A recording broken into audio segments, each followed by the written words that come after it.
Ở trên tay của tôi như các bạn đang nhìn thấy, đấy chính là iPhone 17. Và đây sẽ là một cái video mà tôi sẽ nói cho các bạn kỹ hơn về con máy này. Đối với cá nhân tôi nha, trước khi chúng ta bắt đầu vào video thì chúng ta sẽ cùng nhau nói sơ qua một vài những cái suy nghĩ cá nhân của tôi về con iPhone 17 này đi. Thì đối với cá nhân tôi, iPhone 17 nó là một con iPhone đúng nghĩa là chiếc điện thoại thực dụng nhất và đáng đến từng đồng mà các bạn nên mua. Bởi vì trên thực tế nếu như mà các bạn bỏ ra 10 đồng cho iPhone 17 ấy, thì gần như là các bạn sử dụng hoàn toàn 10 đồng cho con máy này và nó xứng đáng đến 10 đồng đó của các bạn. Trong khi đó ví dụ như các bạn bỏ ra 10 đồng cho những dòng sản phẩm khác, ví dụ như là iPhone 17 Pro hoặc là iPhone 17 Pro Max, thì chưa chắc là các bạn đã sử dụng được hết 10 đồng khi mà các bạn bỏ ra con máy đó. Ví dụ như là các bạn bỏ tiền ra cho iPhone 17 Pro Max để nhận lại tính năng là Apple Lock 2, thì bao nhiêu người trong chúng ta ở đây, bao nhiêu người các bạn đang xem video này có thể sử dụng được hết tất cả những cái tính năng nâng cao đó. Trong khi đó với 10 đồng mà các bạn bỏ ra cho con iPhone 17 thì năm nay rõ ràng nó có rất là nhiều những cái nâng cấp, và đó đều là những cái nâng cấp ảnh hưởng trực tiếp đến trải nghiệm sử dụng của các bạn luôn.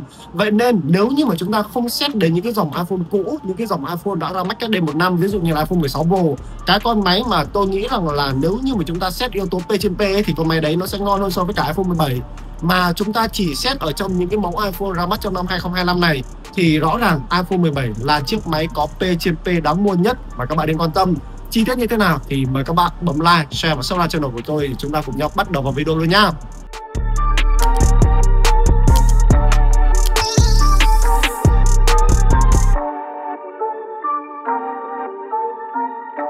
Cái yếu tố đầu tiên mà tôi muốn chia sẻ với các bạn đấy chính là về khoản thiết kế cũng như là màn hình ở trên con iPhone 17 này. Về mặt thiết kế thì thật sự luôn, nếu như mà các bạn chỉ nhìn vào phần mặt sau của con iPhone 17 này, các bạn không theo dõi sự kiện, các bạn không biết được những cái màu độc quyền ấy, thì rõ ràng là con iPhone 17 nó không khác gì con iPhone 16 luôn đấy các bạn ạ. Trên thực tế thì nhiều người cho rằng là kích thước của con iPhone 17 nó sẽ to hơn so với cả iPhone 16, thì đó là cái đặc điểm nhận dạng.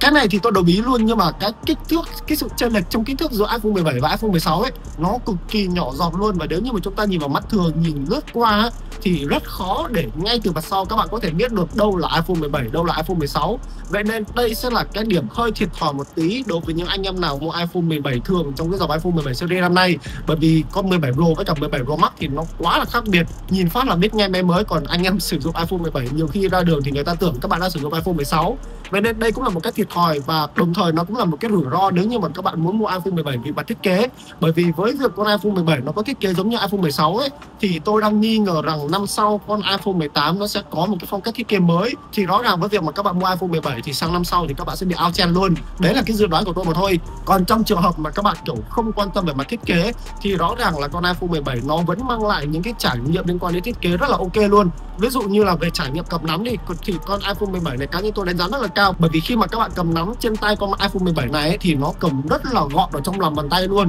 Nó gần như là không tạo ra cái cảm giác kiểu cấn nhức hoặc là mỏi tay trong quá trình mà các bạn sử dụng lâu dài, bởi vì cái trọng lượng của nó nhẹ hơn rất nhiều so với cả iPhone 17 Pro hoặc là so với cả iPhone 17 Pro Max. Tất nhiên là nó sẽ không kiểu nhẹ như con iPhone Air nhé, nhưng mà đối với cá nhân tôi đây lại là một cái điểm cộng, bởi vì con iPhone Air thì nó quá nhẹ, cầm trên tay nhiều khi tôi cũng sợ kiểu bị tuột tay và làm rơi xuống dưới ấy. Nhưng với con iPhone 17 này khi mà các bạn cầm trên tay ấy, thì nó vẫn có một cái sự đầm nhất định. Nhờ đó khi mà các bạn cầm con iPhone 17 trên tay thì nó vừa chắc chắn mà nó vừa yên tâm, cũng như là cái quá trình khi mà các bạn sử dụng lâu dài trên con máy này thì nó cũng rất là thoải mái luôn. Đó cũng là lý do vì sao con iPhone 17 này nó là một cái sự lựa chọn cực kỳ hợp lý cho các chị em phụ nữ, hoặc đối với những bạn nào đang cần tìm một con máy nó có kích thước nhỏ gọn một tí. Ví dụ như là với đàn ông con trai chúng ta đi, thì các bạn hoàn toàn có thể dễ dàng bỏ con iPhone 17 này vào trong túi quần và cũng không sợ những cái tình trạng bị cong máy. Ví dụ như khi mà các bạn mặc quần jean, những cái quần mà cái túi trước của chúng ta nó sẽ không quá rộng ấy, thì con iPhone 17 này chắc chắn là nó sẽ mang đến những cái trải nghiệm cầm nắm cũng như là sử dụng hàng ngày nó cực kỳ thoải mái, cực kỳ ok luôn. Chuyển sang phần màn hình thì cá nhân tôi nghĩ màn hình của con iPhone 17 là cái lý do lớn nhất vì sao mà các bạn nên nâng cấp lên con máy này. Thậm chí là cái lý do này nó còn lớn hơn cả camera, nó còn lớn hơn cả hiệu năng, lớn hơn cả pin và tốc độ sạc luôn. Nó là lý do vì sao mà các bạn nên lựa chọn con iPhone 17. Bởi vì năm nay nhìn vào mặt thông số thì các bạn có thể thấy luôn, Apple đã trang bị gần như là cả một cái màn hình của con iPhone 16 Pro lên con iPhone 17 này các bạn ạ. Thế thì khác nào Apple kiểu tận dụng lại linh kiện cũ nhờ, cũng là một cái cách làm khá là hay, bởi vì iPhone 16 Pro thì Apple kiểu gì nó cũng cắt hàng không sản xuất nữa, thì đưa hết linh kiện màn hình con iPhone 16 Pro đắt lên màn hình con iPhone 17. Ví dụ như là các bạn hoàn toàn có thể nhìn thấy nhá, là chúng ta sẽ có viền mỏng hơn này. Nhờ đó thì mặc dù là kích thước màn hình của con iPhone 17 là 6,3 inch, nhưng mà trên thực tế thì cái kích thước tổng thể của con máy này nó không to hơn quá nhiều so với cả con iPhone 16 vốn có kích thước màn hình bé hơn chỉ là 6,1 inch. Đó cũng là lý do vì sao tôi nói với các bạn là nhìn vào mặt sau rất khó để phân biệt hai con máy, nhưng nhìn vào mặt trước các bạn nhìn vào cái viền màn hình mỏng hơn là các bạn biết luôn đây là iPhone 17. Những cái điểm cộng khác liên quan đến màn hình ở trên iPhone 17 cũng được trang bị, ví dụ như là chúng ta có độ sáng rất cao đến tận là 3000 nit. Với cái độ sáng này thì anh em sử dụng bét để nhẹ thoải mái luôn. Trong hầu hết những cái trường hợp sử dụng của tôi ở trên con iPhone 17 này, thường thì tôi chỉ để độ sáng rơi tầm khoảng là từ 50 cho đến 70% thôi. Rất ít khi tôi để độ sáng trên 90% nha, bởi vì nó siêu sáng luôn các bạn ạ. Kể cả khi mà các bạn sử dụng ở ngoài trời thì các bạn cũng chỉ cần để độ sáng tầm khoảng là 80 đến 90% là cũng đã quá đủ để cho các bạn có thể nhìn thấy tất cả những cái nội dung hiển thị ở trên con iPhone 17 này rồi. Vậy nên với việc năm nay được trang bị một cái độ sáng cao là một cái điểm cộng rất lớn đối với cá nhân tôi. Bên cạnh đó, một điểm cộng khác là anh em iPhone đã mong chờ từ rất lâu, đấy chính là màn hình tần số quét 120Hz. Với tần số quét 120Hz thì rõ ràng là những cái thao tác khi mà các bạn vuốt chạm, khi mà các bạn đóng mở ứng dụng, khi mà các bạn lướt web, khi mà các bạn xem TikTok thì nó đều mượt hơn rất nhiều so với cả màn hình tần số quét 60Hz. Vậy nên với tất cả những cái yếu tố, tất cả những cái điểm cộng liên quan đến màn hình mà tôi vừa mới kể trên con iPhone 17 ấy, thì đây là một cái điểm cộng cho những anh em nào đang sử dụng những cái đời iPhone cũ hơn, ví dụ như là iPhone 12, 13, 14, 15 thì các bạn có rất nhiều lý do để nâng cấp. Thậm chí là các bạn đang sử dụng iPhone 16 thì cũng nên nâng cấp lên iPhone 17 chỉ vì cái màn hình này thôi. Tôi thề với các bạn luôn là nó rất đáng tiền. Anh em cầm iPhone 16 ra cửa hàng thu cũ đổi mới, sau đó là trợ giá lên đời hành con iPhone 17 này thì dùng cực kỳ chi mừng các bạn ạ. Nhất là khi các bạn đã quen cái phong cách thiết kế cũng như là cái cảm giác cầm nắm ở trên con iPhone 16 ấy, thì việc mà các bạn nâng cấp lên đời con iPhone 17 này thì gần như là các bạn cũng không cần phải làm quen gì cả, mà mọi thứ nó trang bị ở trên con iPhone 17 này nó giống như là một cái phiên bản level up để giúp cho các bạn có những cái trải nghiệm khi mà sử dụng hàng ngày nó thoải mái hơn, nó ngon hơn, đặc biệt là trong cái phần màn hình nơi mà chúng ta thường xuyên tiếp xúc nhiều nhất. Về giá bán thì ở thời điểm hiện tại iPhone 17 vẫn là con máy có giá thấp nhất trong những cái mẫu iPhone mà Apple ra mắt trong năm nay. Đâu đấy tầm khoảng là 24 triệu, hơn 24 triệu là các bạn đã có thể mua con máy này rồi. Tất nhiên giống như hồi đầu video tôi có chia sẻ với các bạn ấy, nếu như mà chúng ta chỉ xét về giá bán và các bạn không quan tâm là mua máy mới hay là mua máy cũ, không quan tâm là mua máy trong năm nay hay là mua máy của năm ngoái, thì giá này các bạn hoàn toàn có thể lựa chọn con iPhone 16 Pro trong cái thời điểm mà bây giờ iPhone 16 Pro vẫn còn đang sẵn hàng, vẫn còn đang hàng mới để cho các bạn có thể xé siêu này kia. Nhưng mà trong tương lai, ví dụ như khi mà con iPhone 16 Pro nó đã hết sạch hàng mới, không còn hàng tồn kho nữa, hoặc là các bạn kiểu không muốn sử dụng lại một con máy của năm 2024,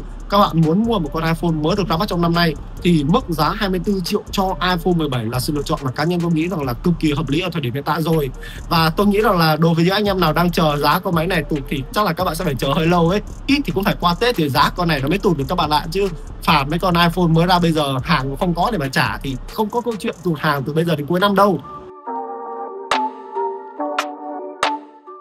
Yếu tố tiếp theo mà tôi muốn chia sẻ với các bạn về iPhone 17 đấy chính là về phần hiệu năng. Thì trên thực tế tôi nói thật với các bạn là hiệu năng của con iPhone 16 chúng ta dùng đã không hết rồi. Bây giờ với con chip Apple A19 trang bị bên trong iPhone 17 thì tôi nói thật là các bạn dùng thừa, các bạn dùng chán chê mê mỏi luôn thì nó cũng không thể nào làm lag được con máy này đâu. Khi mà tôi check điểm số thì một vài trường hợp con chip ở bên trong iPhone 17 thậm chí là nó còn khỏe hơn so với cả iPhone 16 Pro, iPhone 16 Pro Max luôn. Điều này đồng nghĩa với việc là nếu như mà các bạn muốn chơi game ở trên con máy này thì các bạn cứ chơi game thoải mái luôn. Bất kể tựa game nào các bạn có thể tải được ở trên App Store, các bạn cũng có thể chơi mượt mà ở trên con máy này. Thậm chí đó là những cái tựa game nặng như kiểu là Resident Evil, Death Stranding, những cái tựa game AAA vốn cực kỳ tiêu tốn về mặt đồ họa, các bạn vẫn có thể chơi ngon ở trên con máy này. Duy chỉ có một điều mà các bạn cần phải lưu ý đấy chính là đây là một con máy có kích thước nhỏ cũng như là không được trang bị tản nhiệt bùng hơi. Vậy nên là cái nhiệt độ của nó phần nào đấy sẽ nóng hơn so với việc mà các bạn chơi game ở trên những cái dòng máy ví dụ như là iPhone 17 Pro hoặc là iPhone 17 Pro Max. Tuy nhiên nó chỉ nóng trong những cái trường hợp khi mà các bạn chơi những cái tựa game quá nặng trong thời gian quá dài mà thôi. Ví dụ như là anh em chơi những tựa game AAA trong thời gian hơn 1 tiếng đồng hồ thì con máy này chắc chắn là nó sẽ không tải được rồi, nó sẽ nóng lên rồi. Chứ còn trong trường hợp ví dụ như các bạn chơi những cái tựa game cơ bản nhẹ nhàng hơn như kiểu là Genshin Impact này, PUBG hoặc là Delta Force thì con máy này cái nhiệt độ của nó cũng khá là mát mẻ, loanh quanh chỉ dao động khoảng từ 39, quá lắm thì chỉ đến tầm khoảng là 42 đến 43 độ C mà thôi. Cái này thì tôi cũng đã test cụ thể rồi, anh em yên tâm. Ngoài ra thì việc mà các bạn lựa chọn iPhone để chơi game, đặc biệt là với con chip này ấy, thì cái khả năng tối ưu game của nó cũng rất là tốt. Cái hồi đầu khi mà tôi nhận con máy này, cái lúc mà nó vừa mới mở bán ấy, thì tựa game Delta Force thậm chí là các bạn chưa chơi được 120 FPS, nhưng ở thời điểm hiện tại thì nó đã có phiên bản mới và các bạn có thể chơi mượt ở mức là 120 FPS với đồ họa tiêu chuẩn rồi, và nó chơi cực kỳ mượt các bạn ạ. Gần như là không có hiện tượng drop FPS hay là giật lag trong xuyên suốt quá trình mà chúng ta chơi luôn. Nhiệt độ thì cũng rất là mát mẻ đối với những cái tựa game cơ bản nhẹ nhàng như thế này. Do đó về cái khoản tối ưu game cũng như là việc các nhà phát triển họ sẽ luôn luôn update mới nhất cho những cái dòng iPhone như thế này, thì anh em lựa chọn iPhone để chơi game nó chuẩn bài luôn rồi. Bên cạnh đó thì ở thời điểm hiện tại thì khi mà các bạn lựa chọn iPhone 17 thì các bạn cũng sẽ sử dụng được hết toàn bộ những cái tính năng của Apple Intelligence luôn. Và với việc bây giờ chúng ta cũng đã có phiên bản iOS 26.1 beta thì các bạn hoàn toàn có thể sử dụng những cái tính năng Apple Intelligence và có hỗ trợ tiếng Việt đầy đủ. Vậy nên đây sẽ là một cái yếu tố, sẽ là một cái điểm cộng đối với những bạn nào mà thích sử dụng AI trên điện thoại. Thì bây giờ đây, iPhone 17 với mức giá khoảng hơn 24 triệu là các bạn đã có thể sử dụng AI một cách khá là thoải mái rồi. Tầm giá này thì anh em muốn sử dụng AI thì giỏi lắm thì cũng chỉ mua được 16 Pro Max thôi, hoặc không thì phải chấp nhận mua 15 Pro với cả 15 Pro Max cũ, nhưng mà chắc chắn là nó sẽ dần lag hơn so với cả con iPhone 17 Pro này, bởi vì chúng ta sẽ có dung lượng RAM cao hơn. Con iPhone 17 RAM của nó đến tận là 8GB ngang với cả 16 Pro và 16 Pro Max. Và đến mỗi khi mà các bạn sử dụng những cái tính năng AI, các bạn sử dụng đa nhiệm, các bạn chơi game thì rõ ràng là con số 8GB RAM sẽ giúp cho các bạn yên tâm cũng như là có những cái trải nghiệm sử dụng mượt mà hơn trên con iPhone 17 này. Yếu tố tiếp theo ở trên con iPhone 17 cũng là cái yếu tố mà cá nhân tôi cảm thấy chán nhất ở trên con máy này, đó là phần camera các bạn ạ. Chúng ta không nói đến cái câu chuyện là iPhone 17 nó không được trang bị camera tele nhá, bởi vì những cái dòng iPhone trước thì cũng có đâu. Tất nhiên là chúng ta cần phải thống nhất với nhau một điều là nếu như các bạn muốn tìm một con máy có camera tele để chụp quay video ở khoảng cách xa hơn ấy, thì tầm giá này các bạn có vô vàn lựa chọn đến từ thế giới điện thoại Android luôn. Còn nếu như mà các bạn xác định đã mua iPhone trong phân khúc mức giá dưới 30 triệu này thì iPhone 17 nó sẽ không đáp ứng được nhu cầu chụp zoom cũng như là quay zoom ở khoảng cách xa cho các bạn đâu. Kể cả khi mà các bạn cố gắng zoom một kỹ thuật số trên 5x trên 10x hoặc là 20x thì con máy này chắc chắn là cái chất lượng hình ảnh sẽ làm cho các bạn cảm thấy thất vọng. Vậy nên là thay vì thế, ban đầu các bạn không nên kỳ vọng về khả năng zoom trên con máy này nhá. Còn đối với hai camera còn lại thì iPhone 17 nó cũng không làm thỏa mãn thôi các bạn ạ. Bởi vì về mặt phần cứng, camera của con iPhone 17 này nó y chang như là con iPhone 16 luôn. Tất cả mọi thông số, ví dụ như là khẩu độ này, số megapixel này, tiêu cự này, hai thông số của con iPhone 17 và con iPhone 16 về camera là nó tương đồng lẫn nhau. Vậy nên là khi mà tôi đánh giá camera chất lượng hình ảnh ở trên con iPhone 17 này, tôi cũng chẳng biết phải nói gì cả, bởi vì nó quá giống iPhone 16 các bạn ạ. Thì nếu như mà các bạn muốn xem thì các bạn xem lại mấy cái video đánh giá chi tiết camera của iPhone 16 cũng được. Còn nếu như mà các bạn quan tâm thì đây là những cái bức ảnh tôi chụp ra từ camera của iPhone 17. Ở trong điều kiện đầy đủ sáng ấy thì ảnh vẫn cho ra độ chi tiết tốt, màu sắc chân thật, độ bão hòa và độ tương phản làm ở mức cân đối. Vậy nên là sẽ cực kỳ hợp lý cho những chị em nào thích hậu kỳ chỉnh màu về sau. Còn đối với cá nhân tôi thì tôi vẫn thấy là các bạn nên chụp ở camera 1x là chụp tốt nhất. Thì nếu như mà các bạn tên Mac thì các bạn vẫn sẽ thấy được rằng là độ chi tiết ở bên trong ảnh của ống kính 2x ấy, thì nó sẽ bị giảm đi. Mặc dù Apple nói rằng là camera 1x của Apple là Fusion camera gì đi chăng nữa thì chỉ cần các bạn zoom xa hơn 2x là coi như thua. Còn nếu như mà các bạn quay video ở trong điều kiện đầy đủ sáng này thì iPhone 17 vẫn thế, vẫn ngon như là iPhone 16 luôn. Khung hình mượt, không rung lắc gì cả, kể cả khi mà các bạn di chuyển mạnh hoặc là khi mà các bạn lia camera. Khác biệt duy nhất so với cả iPhone 16 có lẽ là một cái tính năng quay video camera kép. Đây cũng là một cái tính năng khá là hay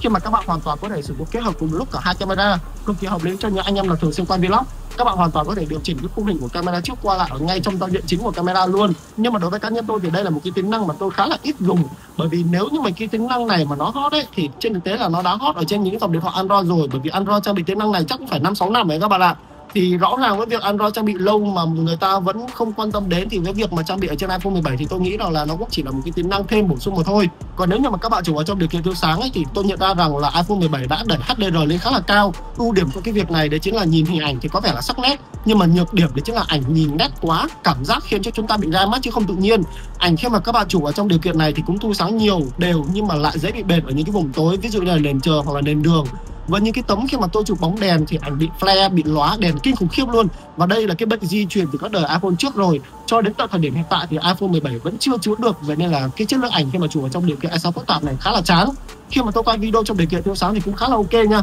Cái điểm khó chịu duy nhất vẫn chỉ là ánh đèn phe nó cứ nhảy đốm sáng ở bên trong thôi. Chứ còn cái khả năng chống đụng của nó vẫn rất là tốt, khung hình cũng ít bị xé. Kể cả khi mà tôi lia cam từ những cái vùng tối sang vùng sáng thì cũng khá là mượt mà. Camera trước của con iPhone 17 này với những cái nâng cấp liên quan đến megapixel cũng như là cái cảm biến ấy thì cá nhân tôi nghĩ đây là cái nâng cấp đáng giá nhất trong bộ camera ở trên iPhone 17. Bởi vì giờ đây các bạn hoàn toàn có thể chụp ngang hoặc là chụp dọc tùy ý. Đây sẽ là một cái nâng cấp cực kỳ hay ho, nhất là đối với những chị em nào mà thường xuyên quay video hoặc là chụp ảnh bằng camera trước. Cái cơ chế xoay của nó khá giống như kiểu là DJI Pocket 3 ấy. Vậy nên là bây giờ các bạn không cần phải xoay ngang máy như thế này nữa, chỉ cần cầm trực tiếp như thế này là chúng ta đã hoàn toàn có thể chụp ngang hoặc là chụp dọc hoặc là quay ngang hoặc là quay dọc. tùy theo nhu cầu và mục đích sử dụng của các bạn nữa rồi. Rất là tiện luôn, cực kỳ hợp lý trong cái câu chuyện là selfie, bởi vì góc độ của nó bây giờ rộng cực kỳ, cũng như là độ chi tiết, độ lấy nét của nó, khả năng chống rung từ camera trước bây giờ cũng ngon hơn so với cả iPhone 16 khá nhiều. Bản thân tôi không phải là một người chụp selfie nhiều, cũng như là không phải là quay video bằng camera trước nhiều, vậy nên là đối với cá nhân tôi nghĩ thì đây cũng là một cái nâng cấp nhỏ thôi, nhưng mà với nhiều người ngoài kia thì tôi nghĩ đây cũng là một cái nâng cấp khá là ok đấy. Những yếu tố cuối cùng mà tôi muốn chia sẻ với các bạn về iPhone 17 đấy chính là pin, tốc độ sạc cũng như là loa, chất lượng âm thanh của nó nghe sẽ như thế nào. Thì về pin nha, trên thực tế thì iPhone 17 có một cái thời gian sử dụng pin cực kỳ ấn tượng. Cá nhân tôi cũng đã làm một cái video test pin của iPhone 17 series, iPhone Air và iPhone 16 Pro Max, thì thậm chí là con iPhone 17 thường này pin của nó còn trâu hơn so với cả iPhone 16 Pro Max. Nghe khó tin mà đúng không? Nhưng mà nó là sự thật đấy các bạn ạ. Có rất nhiều lý do vì sao chúng ta có thể giải thích được trong cái câu chuyện này. Đầu tiên đấy chính là dung lượng pin của iPhone 17 cũng đã được tăng nhiều hơn so với cả iPhone 16 thường. Số 2 đấy chính là con chip Apple A19 nó có một cái khả năng tối ưu cũng như là tiết kiệm pin khá là tốt. Số 3 đấy chính là nhiệt độ tỏa ra ở trên con iPhone 17 này nó mát mẻ hơn so với cả con iPhone 16 Pro Max rất nhiều. Vậy nên tổng hợp 3 yếu tố trên thì nó đã giúp cho cái thời gian sử dụng pin ở trên con máy này trâu hơn so với cả iPhone 16 Pro Max luôn. Và với cái bài test pin hỗn hợp nhiều ứng dụng của tôi trên con iPhone 17 này ấy, thì các bạn hoàn toàn có thể sử dụng được liên tục trong thời gian khoảng hơn 6 tiếng đồng hồ. Tất nhiên là đây là cái bài test khá là nặng đô khi mà tôi vừa test hiệu năng, tôi vừa chơi game nặng cũng như là quay video 4K trong thời gian 1 tiếng đồng hồ liên tục. Chứ còn khi mà các bạn sử dụng thực tế, ví dụ như là các bạn chỉ sử dụng những ứng dụng mạng xã hội, lâu lâu đấy là quay video hoặc là kiểu chơi game nhẹ nhàng ấy, thì con máy này dư sức cho các bạn có thể sử dụng được trong cả một ngày, thậm chí là hơn một ngày cũng ok luôn. Còn về tốc độ sạc thì năm nay iPhone 17 cũng được nâng cấp tốc độ sạc lên 40W. Và về mặt lý thuyết nha, thì khi mà chúng ta sạc con iPhone 17 so với cả iPhone 17 Pro Max thì thậm chí là các bạn còn đầy pin nhanh hơn nữa cơ. Lý do là bởi vì dung lượng pin của con iPhone 17 nó thấp hơn so với cả 17 Pro Max, mà cả hai đều chung một cái công suất sạc thì rõ ràng là các bạn cũng sẽ đầy pin nhanh hơn. Trung bình khi mà tôi sử dụng thì anh em cũng sẽ mất tới tầm khoảng là hơn 1 tiếng 5 phút gì đấy là chúng ta đã có thể sạc đầy pin trên iPhone 17 để có thể tiếp tục sử dụng trong cả một ngày tiếp theo rồi. Còn về loa thì năm nay cá nhân tôi thấy rằng là loa ở trên iPhone 17 nghe khá là hay nha. Bass trầm, ấm nó có đầy đủ hết luôn. Và cá nhân tôi có cảm giác rằng là với việc con iPhone 17 nó có kích thước lớn hơn một tí so với cả con iPhone 16 ấy, thì nó đã giúp cho con máy này nó có không gian hơn cho cái loa, vậy nên là loa nó cũng đã nghe hay hơn khá nhiều. Nếu như mà chúng ta so với cả iPhone 16 Pro thì nó cũng chỉ thua một tí thôi các bạn ạ. Ví dụ như iPhone 16 Pro là 9/10 thì con máy này chắc cũng tầm khoảng là 8,5/10 điểm đấy. Chỉ có điều là âm lượng của con iPhone 17 này thì nó cũng sẽ bé hơn một tí so với cả iPhone 16 Pro Max mà thôi.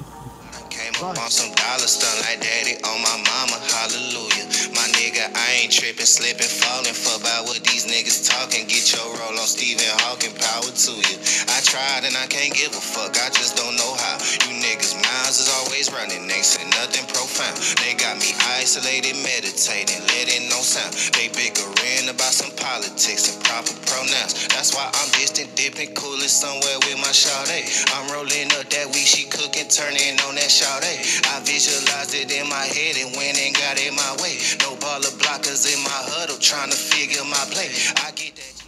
Và đó là tất cả những gì mà tôi muốn chia sẻ chi tiết với các bạn về iPhone 17. Một con máy mà cá nhân tôi đánh giá rằng là nó là chiếc điện thoại có P trên P đáng mua nhất trong năm 2025 này. Đặc biệt là đối với những anh em nào đang cần tìm một con iPhone có thiết kế gọn nhẹ này, có hiệu năng tốt này, có màn hình với những cái nâng cấp ok để cho các bạn có thể sử dụng hàng ngày. Và đặc biệt là chúng ta cũng sẽ có một cái thời gian sử dụng pin ngon lành để có thể sử dụng trong cả một ngày dài. Bên cạnh đó thì camera của nó vẫn đủ để có thể đáp ứng được nhu cầu quay chụp của gần như 70 cho đến 80% nhu cầu của tất cả mọi người rồi. Anh em sử dụng bình thường hoặc là các chị em phụ nữ selfie này kia các thứ thì cũng chỉ cần camera của iPhone 17 như thế này là đủ rồi. Vậy thì còn ý kiến của các bạn thì sao? Liệu trong tầm giá 24 triệu các bạn có chốt iPhone 17 hay không? Hay là các bạn sẽ tìm lại iPhone 16 Pro? Hoặc là các bạn sẽ tìm những cái con điện thoại an toàn khác trong cùng phân khúc mức giá này? Ví dụ như tầm này là 24 triệu các bạn cũng mua được cái S25 Ultra ở đấy, cũng ngon phết đấy. Thì đó, ý kiến của các bạn sao? Các bạn hoàn toàn có thể để lại ngay dưới phần bình luận này cho tôi biết với nhá. Và cảm ơn tất cả các bạn đã xem đến giây phút này của video, cũng như là cảm ơn tất cả các bạn đã đăng ký kênh của tôi. Tạm biệt mọi người và hẹn gặp lại mọi người những video lần sau.